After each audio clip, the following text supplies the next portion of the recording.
안녕하세요. 뵙고 만나게 성도님들 손진웅 목사입니다. 매일 만나 26번째 시간 오늘도 말씀 가지고 함께 하려고 합니다.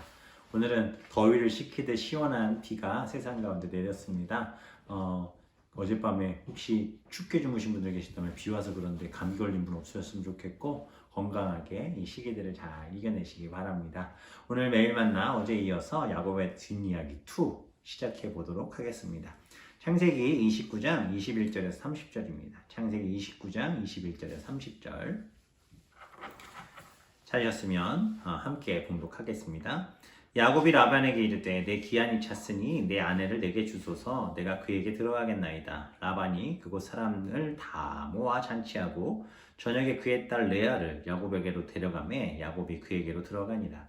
라반이 또 그의 여종 실바를 그의 딸 레아에게 시녀로 주었더라. 야곱이 아침에 보니 레아라 라반에게 이르되 외삼촌이 어찌하여 내게 이같이 행하셨나이까. 내가 라헬을 위하여 외삼촌을 섬기지 아니하였나이까. 외삼촌이 나를 속이심은 어찌 됨이니이까. 라반이 이르되 언니보다 아우를 먼저 주는 것은 우리 지방에서 하지 아니하는 바이다. 이를 위하여 7일을 채우라. 우리가 그 돈에게 주리니 내가 또 나를 7년 동안 섬길지니라. 야곱이 그대로 하여 그 7일을 채우매 라반의 딸 라헬도 그에게 아내로 주고 라반이 또 그의 여종 비라를 그의 딸 라헬에게 주어 시녀가 되게 하매 야곱이 또한 라헬에게로 들어갔고 그가 레아보다 라헬을 더 사랑하여 다시 7년 동안 라반을 섬겼더라. 아멘. 어제 이어서 야곱의 두 번째 이야기들이 시작됩니다. 이제 야곱이 어제 말씀드렸지만 7년을 라헬을 위하여 섬기겠다라고 딱 얘기를 했잖아요. 18절에. 그렇게 하고 이제 그 7년이 진짜 갔어요. 7년이 쭉 지나고 이제 결혼식을 하는 날이 됐습니다. 당시에 이제 결혼식은 농번기가 다 끝나고 나서 휴식기에 이제 주로 결혼식을 했는데 보통 결혼식을 하면 신랑이 주최를 해요. 그리고 날 저물 무렵에 이제 큰 잔치를 배설하고 그 잔치 가운데 사람들이 같이 와서 축복하고 또 뭐 이렇게 미랄 같은 것들을 막 뿌리며 이렇게 잔치를 시작합니다. 두 사람이 이제 잔치가 됐고 이제 그렇게 막 잔치를 벌였겠죠. 뭐 포도주도 마시고 뭐 그런 시간들을 보냈겠죠. 보내던 찰나 끝에 이제 일어난 일들이에요. 야곱이 라반에게 말합니다. 외삼촌, 기한이 다 됐습니다. 7년이 됐습니다. 내 아내를 내게 주십시오. 내가 그에게 들어가겠습니다. 라고 얘기를 해요. 근데 아시듯이 야곱은 지금 부모님과 떨어져 혼자 있는 상태였기 때문에 이 잔치 자체를 신랑 측에서 해야 되지만 라반 외삼촌이 모든 것들을 다 기획을 합니다. 그리고 그렇게 진행을 해준 거예요. 라반이 22절에 보면 사람을 다 모아요. 모든 사람들 다 모아 잔치를 해요. 굉장히 큰 잔치가 벌어졌습니다. 그렇게 이제 시간이 돼서 저녁 잠들 때쯤 돼서 저녁에 그의 딸 레아를 야곱에게 데려가는 장면이 나와요. 야곱이 먼저 처소에 들어가 있었던 것 같아요. 그리고 처소에 들어가서 이제 라헬을 기다리고 있었겠죠. 기다리고 있었는데 누가 들어왔냐면 레아가 들어왔어요. 그리고 레아와 함께 여종 실바도 이제 같이 보냈죠. 보냈는데 25절에 보면 야곱이 아침에 보니 눈을 떠서 딱 봤더니 옆에 있는 사람이 라헬이 아니고 레아였던 거예요. 얼마나 황당했을까요? 이건 뭐지? 어찌 이런 일이 벌어졌지? 라는 생각이 들었겠죠. 당장 일어나서 라반에게 말하죠. 외삼촌 어찌하여 내게 이같이 행하셨습니까? 내가 라헬을 위하여 외삼촌을 섬기지 아니했습니까? 외삼촌이 나를 속이시면 어찌 됨이니까? 라고 묻습니다. 화가 어마어마하게 났을 것 같아요. 그리고 난리를 쳤겠죠. 그랬더니 라반이 하는 얘기는 뭡니까? 우리 지방에서는 언니보다 아우를 먼저 보내지 않는다. 그러니까 언니를 먼저 보냈다. 그리고 7일을 채워. 그러면 내가 라헬도 보내줄 텐데 라헬과 또 결혼을 하려면 또 7년을 채워라 라고 얘기를 하고 28절에 보면 야곱이 그렇게 하기로 합니다. 그리고 7일을 채우고 라헬과 또 아내가 되고 또 결혼을 또 한 거죠. 라반이 또 그 여종 비라를 또 라헬에게 주어 시녀가 되게 했고 야곱이 라헬에게로 들어가서 이제 레아보다 라헬을 더 사랑해서 또 7년 동안을 또 라반을 섬겼다라는 이야기가 오늘 본문의 전체적인 스토리예요. 이 본문을 통해서 우리가 이제 좀 봐야 될 이야기들이 있죠. 첫 번째, 야곱이 술을 먹었다고 해도 그렇죠? 라헬을 얼마나 사랑하는 마음으로 기다렸겠습니까? 불을 켜지 못하는 캄캄한 뭐 그런 상황이었다 해도 라헬과 레아를 구분하지 못하는 야곱의 이 모습, 어디서 많이 본 것 같지 않으십니까? 맞습니다. 이삭이 자신의 아들 에서와 야곱을 구별하지 못하듯 야곱이 그렇게 사랑한다고 하면서 레아와 라헬을 구별하지 못했습니다. 라반이 참 나쁜 사람이죠. 그리고 이렇게 속이는 것을 잘했습니다. 아마도 자세히 나오지 않지만 레아를 라헬처럼 꾸미지 않았을까라는 생각을 하게 됩니다.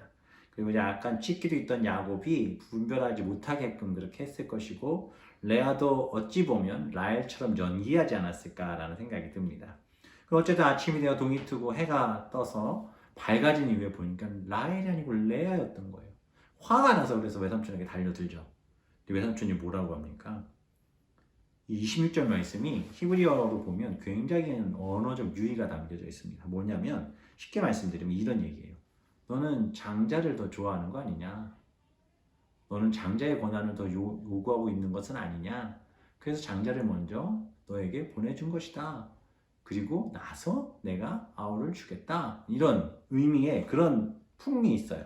물론 말 그대로 언니보다 아우를 먼저 주는 것이 우리 지방에서 하지 아니한 바라고 하지만 여기서 쓰인 단어들을 보면 그 뉘앙스가 그렇다라는 거예요. 그것도 무슨 일이죠? 그렇죠. 야곱이 장자의 권한을 얻기 위해 아버지를 속였죠. 그 속인 그대로에 사용되었던 장자와 아우 뭐 이런 단어들이 앞에서 이삭이 야곱에게 장자권을 줄 때 야곱이 속임수했을 때 썼던 단어들과 동일한 단어들이 그대로 배치가 됩니다. 뭐죠? 야곱이 했던 것처럼 장자의 권한, 그것을 요구한 너에게 장자의 권한을 주었다라는 거예요. 즉 첫째를 먼저 드렸다라는 거죠. 그리고 7일을 채우라라고 얘기하고 또 여기 보면은 그래서 7년을 또 섬겼다고 하잖아요. 이것도 뭐라고 그랬습니까? 어제 야곱이 누가 먼저 얘기했다고요? 라헬을 위하여 내가 7년 섬기겠다라고 했잖아요. 그 이야기가 그냥 그대로 복사와 붙여넣기가 된 거예요. 그래서 그대로 또 7년을 섬겨라 라고 얘기했고, 야곱은 아무 말도 할 수 없었습니다. 할 수 있는 상황도 아니었고요. 그래서 7일을 채우고 결국 라헬과 결혼을 합니다. 결혼을 하게 되고 또 시녀를 갖게 되고, 그리고 나서 이제 30절에 이제 그의 인생의 또 결혼 이후의 삶에 대해서 이제 그려지는데, 말씀을 통해 어떤 생각이 드십니까? 죄를 짓고 악한 일들을 하고 속이는 일들, 결국 그 야곱에게 그대로 부메랑처럼 돌아오고 있는 상황을 우리는 목격하게 됩니다. 우리가 지금 세상을 살고 또 이때를 살아가면서 누군가를 속이고 또 나쁜 짓을 하고 악한 행위들을 한 것, 하나님 그것에 대해서 반드시 그대로 갚으십니다. 따라서 우리가 먼저 용서를 구하고 회개하지 않는다면 내가 누군가에게 했던 그 악한 행위들이 다시 나에게 돌아올 수 있다는 것을 꼭 기억하시고, 죄에 대해서 민감하시고 또 그 부분들에 대해서 우리가 좀 더 하나님 앞에 엎드려 회개하고 기도할 수 있는 모습이 있어야 된다라는 거예요. 야곱은 자신이 행한 그대로 라반에게 배가 되게 당하고 있습니다. 우리에게도 이런 일이 없을 거라 말할 수 없어요. 그리고 이제 마지막 부분에 보면 레아보다 라헬을 더 사랑했다라는 이 말이 참 마음 아프고 가슴 아프게 다가오죠. 그러나 이후의 이야기들을 보면 레아와 라헬의 상황을 볼 때 물론 사랑을 받은 건 라헬입니다. 그러나 정말 하나님의 축복을 받은 건 레아였습니다. 야곱은 라헬을 더 사랑했는지 모르겠지만 하나님의 선택은 레아였고, 그렇게 레아를 하나님께서는 복되게 사용하십니다. 그 이야기는 이제 내일 매일 만나를 통해서 풀어드리도록 하겠습니다. 사랑하는 성도님들, 우리 안에 있는 악한 것들을 뿌리째 뽑아내시고, 그리고 하나님을 속이려 드는 그런 모습들 우리 가운데 두지 마시고, 혹시 내 주변에 라반과 같이 나를 괴롭게 하는 사람이 있다면 혹시 내가 누군가에게 그렇게 하지 않았을까라는 생각을 한번 해보시면서 회개하시고, 또 오히려 라반과 같은 사람이 있기에 내가 하나님을 더욱더 만날 수 있는 계기라면 그것조차 감사함으로 기도하시면 하나님이 주시는 큰 은혜가 우리 가운데 있을 줄 믿습니다. 그렇게 평안하게 또 우리의 삶을 주님 앞에 맡기며 승리하시는 우리 모든 성도님들 되시길 바랍니다. 기도하겠습니다. 하나님 감사합니다. 오늘도 주님의 말씀을 주심에 감사드립니다. 야곱은 속이는 자였습니다. 그러나 그가 속이는 자로 누구든 속일 수 있으리라 생각했지만 결국 라반을 만나 더 큰 속임을 당하고 또 그가 원하지 않는 삶의 방향의 길들을 가게 되었습니다. 하나님, 우리는 누군가를 속이고 내가 이익을 취하면 그것을 끝날 거라 생각하지만 사람은 속일 수 있어도 하나님은 속일 수 없음을 기억하게 하시고 하나님 앞에서 죄짓지 않고 또 순종하며 예배자의 삶으로 살아갈 수 있도록 도와주시옵소서. 우리의 인생을 완전히 바꾸신 하나님, 그 하나님 앞에 모든 것 의뢰하고 신뢰함으로 엎드리게 하시고 이렇게 오늘 이 밤에도 주님 믿고 의지하는 마음으로 기도하고 잠들 때 품으시고 안으시는 하나님의 사랑을 경험하게 하여 주옵소서. 감사드리며 예수님의 이름으로 기도합니다. 아멘. 감사합니다. 그럼 내일 뵙겠습니다. 안녕히 주무세요.